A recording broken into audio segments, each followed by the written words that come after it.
Star Trek books. They've been around for decades. Join us, the Trek ladies, Kavura and Jen, as we discuss the novels one at a time. Welcome to the Ladies Trek Library.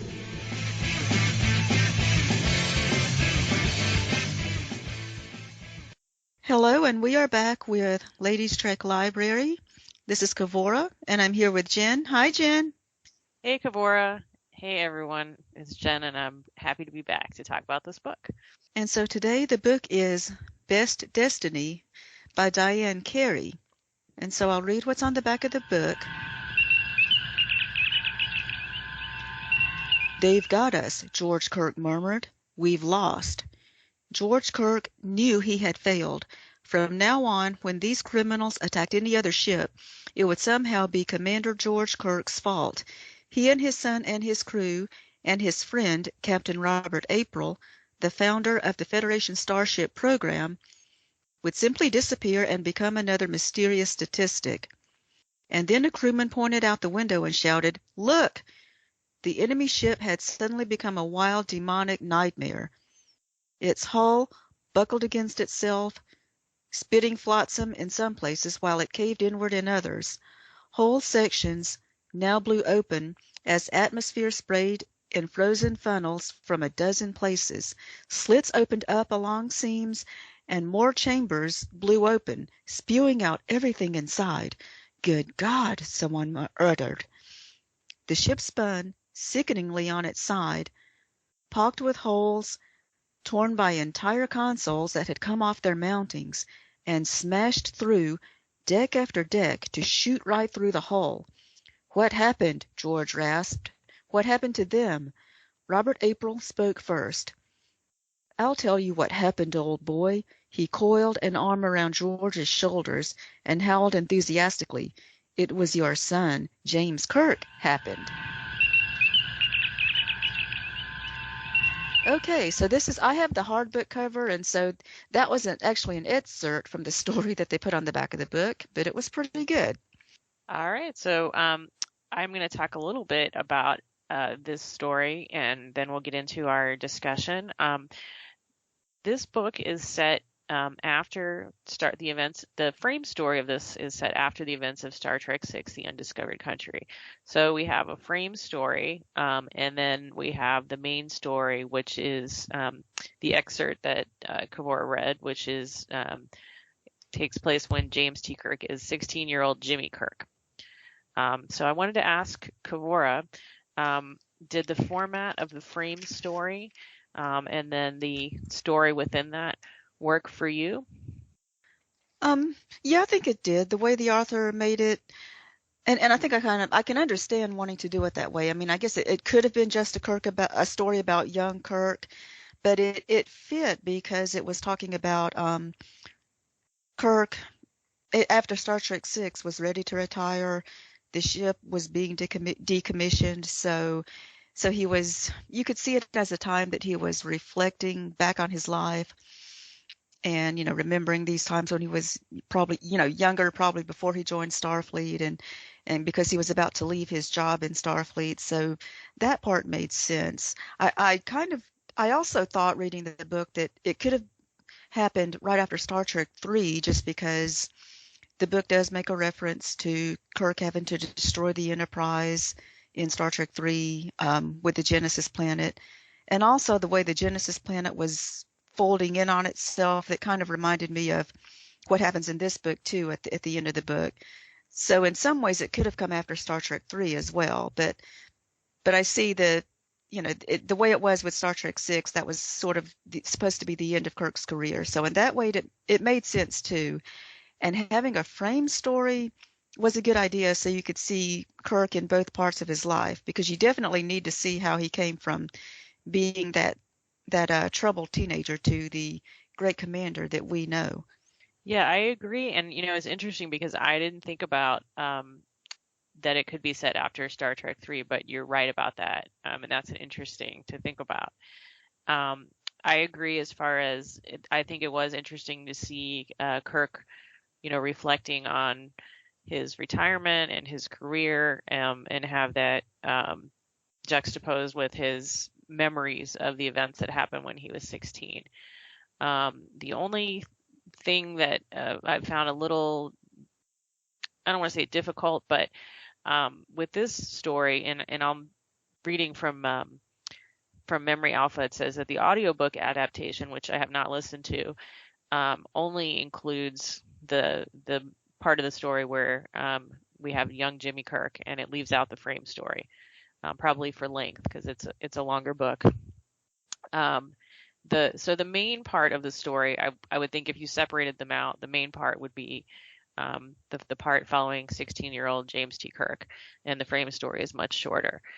So you had periods where there were most of the chapters were the main story, and then you would go back to the frame story. And the only difficulty I had was there were times where you'd been so immersed in the main story that it would go back to the frame story, and then I was like, what was happening in that? Oh, I forgot. Like, I didn't remember.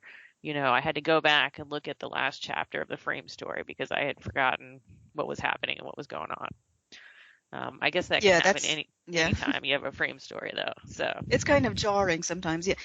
Sometimes books just have the frame story right at the beginning and right at the end, and not so much in the middle as this one did. But yeah, and if people if they only listened to the audiobook, I think, or the audio version that was on tape way back then, they would have missed a lot, really, because especially the end, the last 3 chapters, I think, were just in the frame story.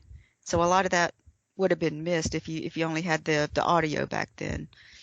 Yeah, I agree. And you really get to see with the frame story, how the events of the main story shaped Kirk's life, and how he, reflects on that later on.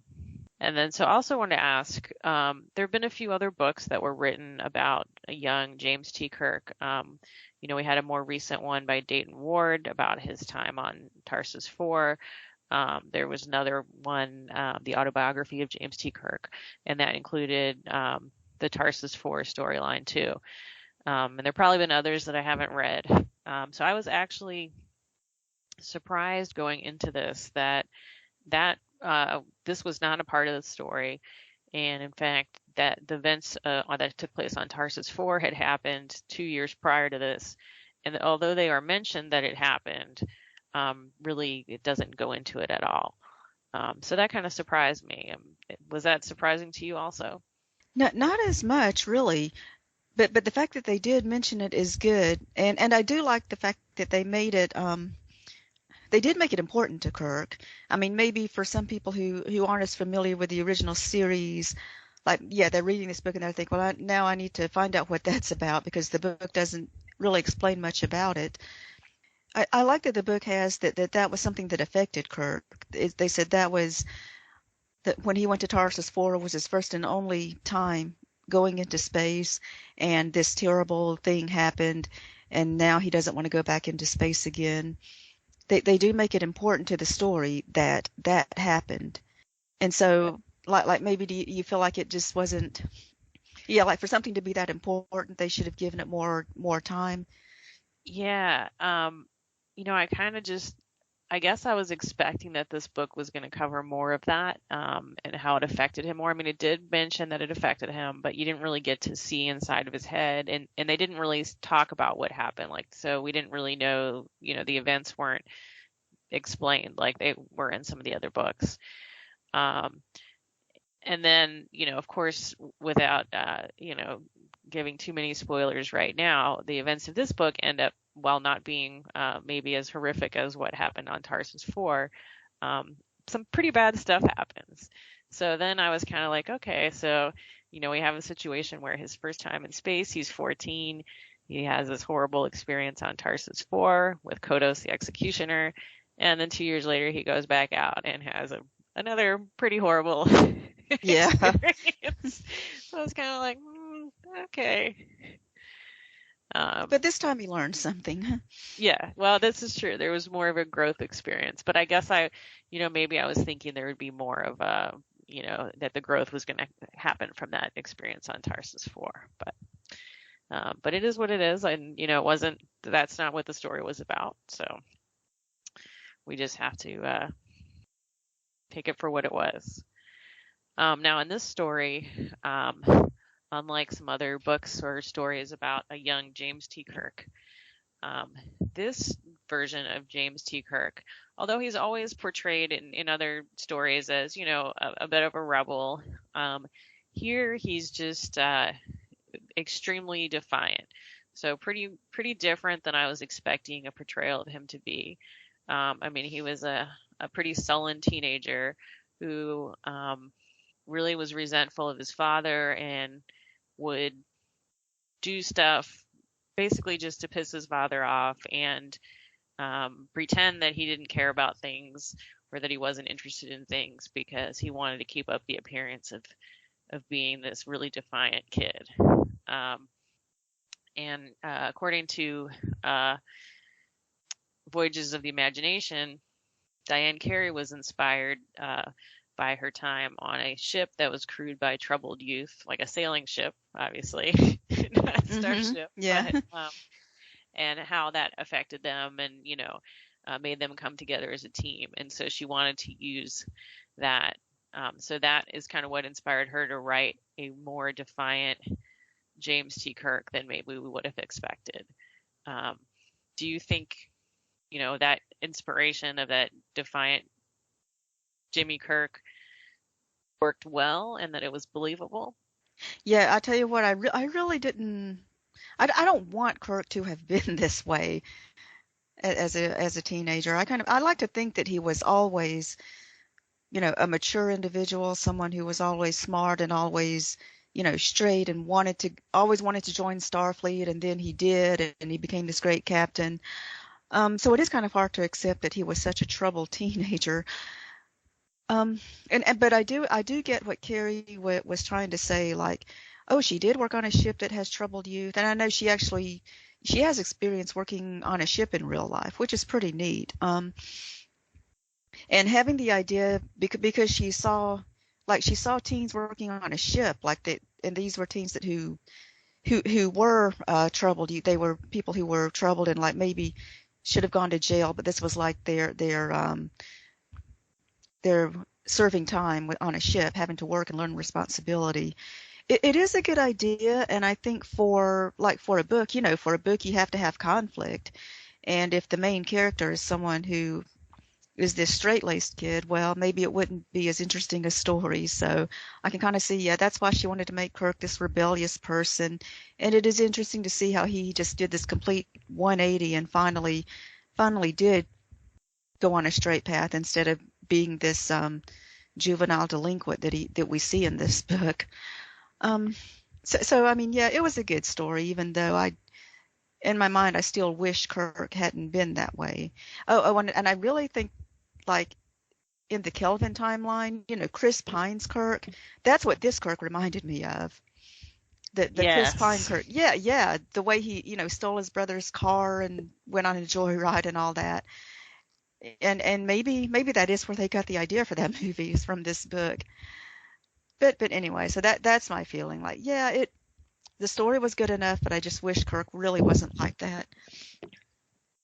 Yeah, I agree. Of course we know people change and people can become pretty different people than they were as teenagers. And, a lot of people that are responsible, successful adults were, maybe troublemakers as teens. But this, to me, just maybe went a little too far. Like, it just felt so out of character, and his behavior just seemed so, it went beyond being a troublemaker. It went to, he's basically, not going to admit to his father that he likes anything, even if he likes it, that he's going to do whatever he can just to pretend that he hates space and that, he hates everything. I know. And he kept it up for so long. And, I was a rebel when I was a teenager, but I just can't, I don't know. To me, I just had a hard time believing that was him. Like I said, not that people can't change, but it didn't seem believable to me, maybe. Yeah, it's kind of a stretch for Kirk. Yeah, and what you mentioned about saying that he didn't like something even when he does. I mean, yeah, like he goes to the Enterprise for the first time, and he actually is impressed with it. And you can, so because the book has his thoughts. I mean, yeah, he liked it, but he didn't want anyone to know he liked it. It almost would have been better just to say that he's brutally honest. Like he'll say when he likes something, but he says when he doesn't like something. It might have been better for the character to be that way. But anyway, they just made him where everyone thinks he hates everything, and like there's just no getting to him. Yeah, he seemed pretty unreachable, and maybe it was also like the length of the book. I was going to ask about that later, but I'll tie that in now about the pacing of the book. I just felt for me that the period of time that goes on where he's just this really defiant, I'm not going to admit that I like anything, I'm going to keep up a front that I hate everything. It just went on for so long. And I was like, I really found myself struggling through like the first half of the book, like to get through it because it just didn't seem believable to me and it just kept going on and on. And I felt like if maybe that had been cut shorter and the pace quickened to the point where there's, in the midpoint of the book finally where, we'll get into a bit of spoilers, but he goes out in space with his father again, basically as punishment because he screwed up and was causing trouble back home. And the Enterprise not the Enterprise, but a shuttle that they're on away from the Enterprise gets attacked by pirates.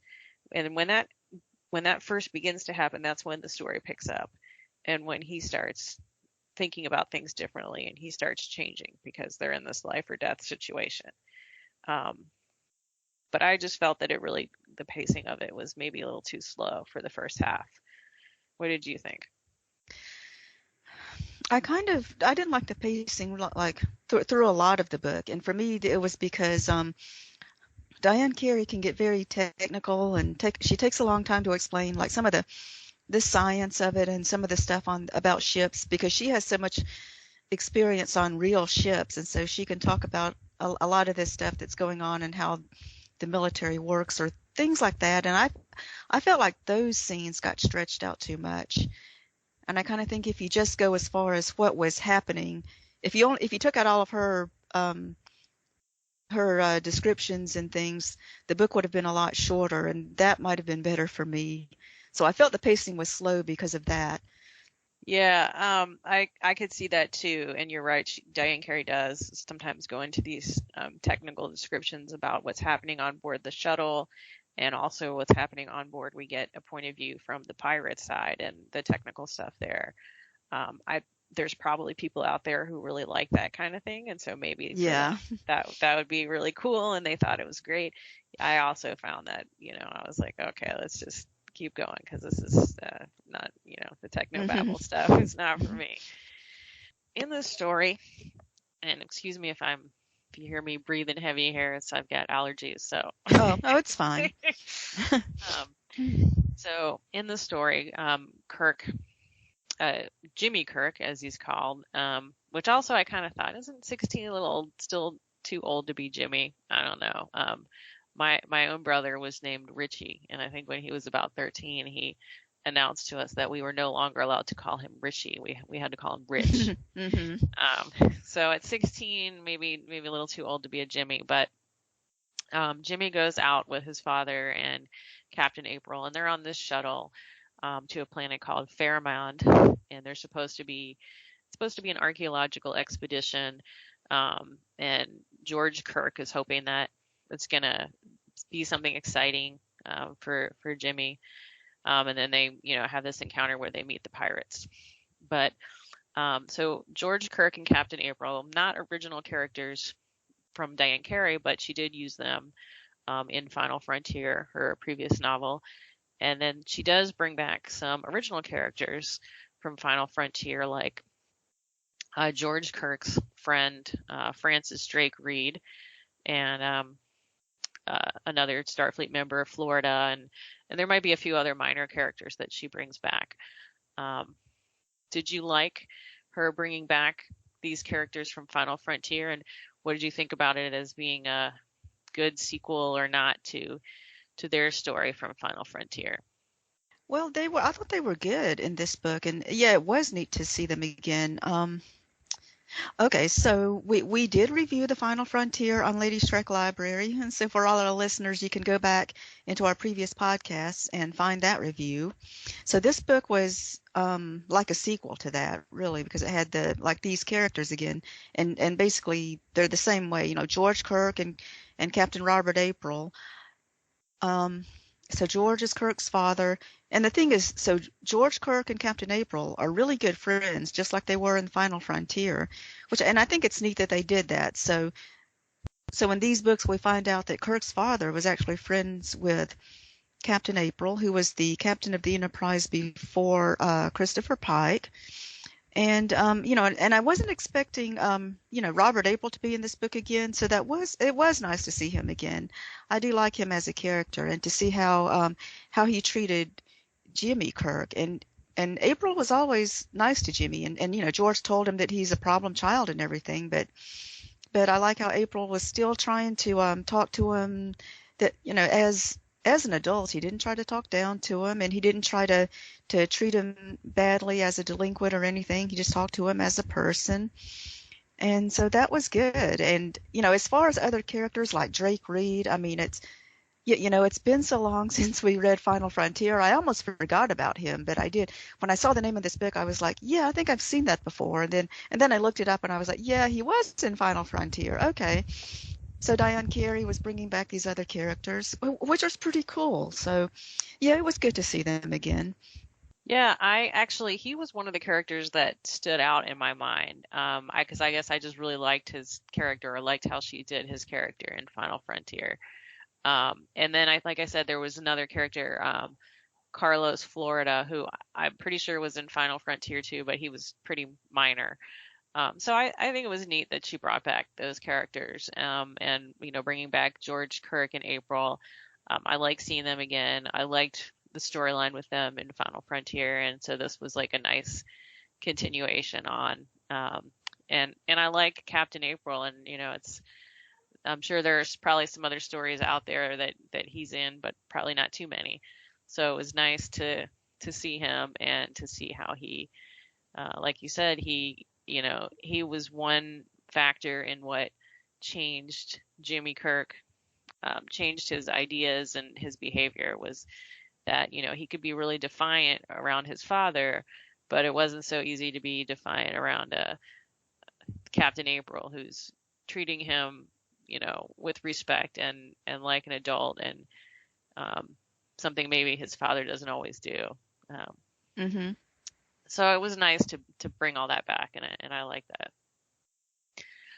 And then she has a bunch of new original characters as well, some on the Enterprise, but most of the new original characters that we deal with are the pirates. And the pirates are kind of a mixed crew of humans, Andorians, Klingons, and they mentioned there's other races. But the one of the main characters in the pirates is called Roy John Moss, and he's a 19-year-old boy whose father, Rex Moss, is one of the head pirates.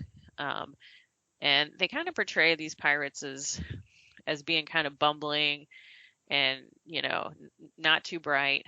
But Roy John Moss is like kind of a genius.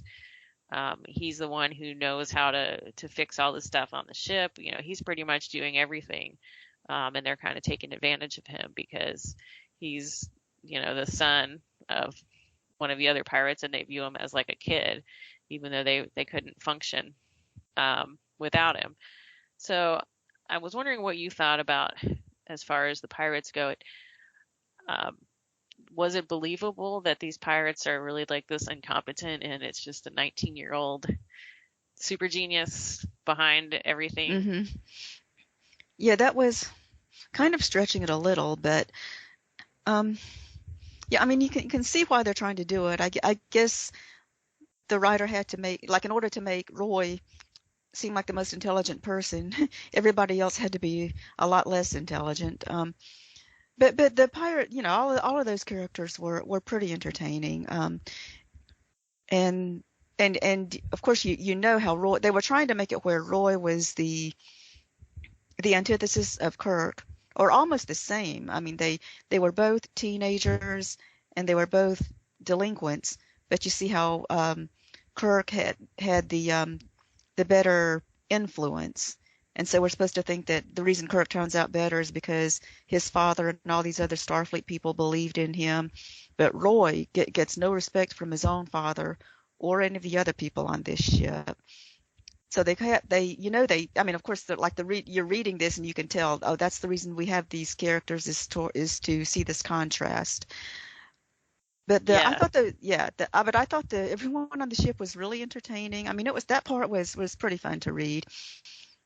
The way I am with all these books, though, when you have a lot of characters on a ship and I'm just getting them all mixed up all the time, but that's okay. That's me. And the fact that the ship started out with the pirate ship started with one person in command, and then Roy's father killed that person and took over. So now Roy's father is the one that's in charge of the ship. And so you see how that the dynamic changes, like, oh, now his father is even more of a problem to him, someone he has to worry about. Yeah. No, I mean, that is one thing when you're reading it that you can see exactly why she put this character of Roy Moss in, which is to show that this is how James T. Kirk could have ended up, if he had made different choices. It didn't have, wasn't influenced the way, that he was.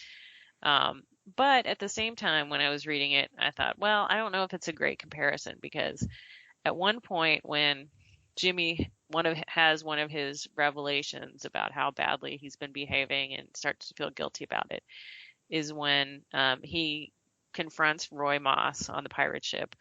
And, Roy Moss's father, Rex, has treated him pretty horribly. He's had a pretty rough life, and, there's one line that indicates that Rex killed Roy's mother. So his father killed his mother and just treated him pretty badly. But Roy is still loyal to him, and his dad's also kind of a bit of an idiot. He's still loyal to him because it's his father. And Jimmy kind of thinks, wow, here's a guy whose father's treated him this badly, but yet he still is loyal to him and trying to defend and protect him. And look what a good guy my father is and what he's done. He's been a good father to me, and I'm here being a jackass. Yeah. So, I don't necessarily see them as being parallel characters, because Roy had a much different upbringing than Jimmy, and I can't see that even if Jimmy didn't change to go on to become the person that became Captain Kirk, that he wouldn't have ended up like Roy John Moss. It was also pretty clear that maybe Roy Moss really lacked any kind of empathy for people at all, which Jimmy didn't. He was just being defiant, but he cared. Because at the end of the story, we see, the pirates are responsible for killing a lot of people, and Roy doesn't really care. He just wants to be, have his name out there. He wants power and to be recognized for being the genius that he is. And even when in the Frame story, Kirk meets Roy again all these many years later, he really hasn't changed. He still shows kind of like a sociopath. He just has no empathy for anyone. It's only about him. So I don't know that it was a great parallel, because I don't think they would have ended up in the same direction anyway. But yeah, okay. You can see why she did that. Yeah, they both had different beginnings. I mean, Roy's father always, it looked like, encouraged the piracy that they were doing. And it was interesting that at the end, when we see Roy 45 years later and he hasn't changed, I kind of thought that wasn't quite as believable, just that someone wouldn't change after that long. I mean, some people do kind of, have remorse after that long, but I know as we said, he was a psychopath, and so that could be the reason. Yeah, I also found it a bit hard to believe. Now, I could believe that he still was, looking to make a name for himself, but he didn't. The events that happened on the pirate ship, which ended up, spoiler alert, resulting in his father's death, which he had to witness, and it was pretty horrific. It didn't really seem like, that affected him. And one thing that I found kind of hard to believe was when Kirk, as a captain, meets Roy again after all these years, and he tells him who he is. At first, he doesn't remember, and and then he tries to explain it. Oh yeah, it's you. And I thought, that's not very believable, because Kirk was there when, and even though Kirk didn't really have anything to do with killing Roy's father, he was there when it happened, and Roy blamed him for it. So that's not a person you're going to forget, who was there when your father was killed and who you blamed. That is true. Yeah. So that kind of made it seem like, oh yeah, he had forgotten it had been so long. I don't know about that, but yeah. So overall, what did you think about the book? So it was okay. So this was not as good as Final Frontier by Diane Carey. So, but it was it was good. It just we've discussed some of the things that we had problems with in the book. So it was sort of good, but not the best. I would say I'll give it 3 Quatloos out of 5. I agree with you. I definitely think Final Frontier, for me, I found it to be a much better book, and I don't think this was like an excellent sequel. It was not a bad book, but the issues, we mentioned some of the issues here. I did really like. I thought it very powerful. Like I said, the first half of the book dragged out for me pretty long, but once it hit a certain point where Jimmy starts changing how he's thinking, you really can see what's going on in his mind, and that to me seemed very believable. Thinking about his life and the direction of his life and has been taking, and what it means to be loyal, and what Starfleet means, and not a kitschy way or anything. So I really enjoyed that part, and I could really see how, those experiences shaped who he became. So I, from the second part forward, I like that. I don't know that I liked the pirate story as much. I don't know that I found it to be that believable that sort of a ragtag group of pirates that are, essentially being run by a 19-year-old genius, or could have been responsible for all of the hijacks and deaths that they supposedly were responsible for. And then one thing that, was kind of missing too was that we know at the end of the main story, not the frame story, that Roy and the remaining pirates, they're taken into custody, and Roy is being questioned by George Kirk, but they don't really say what happened to him, other than he went to some sort of rehabilitation or colony or something for a short period of time. But it made it sound like that was pretty quick, and then he was back out, and went to Faramond, which is where Kirk meets him again all these years later. And I didn't really, to me, it didn't make a lot of sense. Like, even he was 19, so he was, an adult, although a young one, and he was responsible for murdering a lot of people. So I didn't really understand how he had just, managed to get away with a couple of years in a rehabilitation colony. They didn't really go into it. Yeah, they didn't really. And then Faramond had been, had all the people living there all of this time in between. So what happened, like where was he then? I was kind of thinking that he was still on the planet, like in hiding or something. But you're right, because that would have been a long time for him to be there learning about the computer and the power core and all of that. Yeah.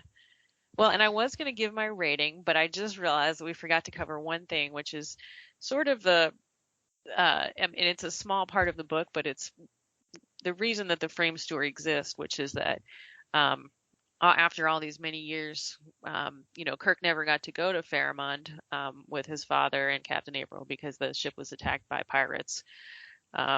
But years later, as an adult, he has to go out there because another Federation ship has seemingly disappeared from that region. And we learn the importance of Faramond. We know that in the main story, Captain April had wanted to take Jimmy there for an archaeological dig. And so what we learn in the frame story is that there was an ancient alien civilization that had lived there, but they had disappeared without a trace. And no one knows how they got off the planet, because apparently they didn't take ships, because they're saying that you would have been able to detect the residue of the ship leaving. And so it's a big mystery as to how this civilization disappeared. And when we come back all these years later, Roy John Moss is on Faramond, and he thinks he's discovered the secret, which there's a computer there and technology that Roy believes will transport someone or transport an entire ship from one place in the universe to another. So kind of like a transporter beam, but long distance. And I actually thought that part of the story was pretty interesting, and that concept interesting, that maybe ancient aliens had this technology that, they could transport across a whole bunch of people or a whole ship all the way across the universe, and that's why they disappeared, is that they had transported themselves. But they really didn't go into it very much. And I kind of think I would have liked to see more of that. What did you think? Yeah, that would have been neat. I know that I thought it was kind of like, the Iconians, how they could transport themselves over long distances too. And I kind of thought it was like that. And this book was published after, after that episode of TNG, several years after. So it could have been, maybe Diane Carey had that in mind. But yeah, and they were saying how the transporter had been discovered by, like other races, like the Fabrini that was mentioned on Star Trek before, but they didn't use it. And so, so they're trying to find out why and everything. But the idea of the transporter was pretty neat. It was something that could transport farther than what Starfleet could do. So it was a good idea. And yeah, it's a good science fiction concept that they just didn't really explore in this. And I do like how Kirk asked Roy, have you even tried this? This was left by other people. Have you tried to use it? Did you do a test run with it? And Roy said, "What can go wrong?" I thought that was so funny, because when someone says what can go wrong, then something's going to go wrong. Yeah. And he said that more than once too. Yeah, I thought that was really fascinating. And and Roy thought that, if he could solve how to work this, what he believed was this long, across the universe transporter, that would make him famous, and he'd finally have his name out there, which is something he'd been trying to do his whole life. Of course, things didn't work out that way, and it didn't end up being technology that they could use. But I do wish they had explored that more. But it is what it is.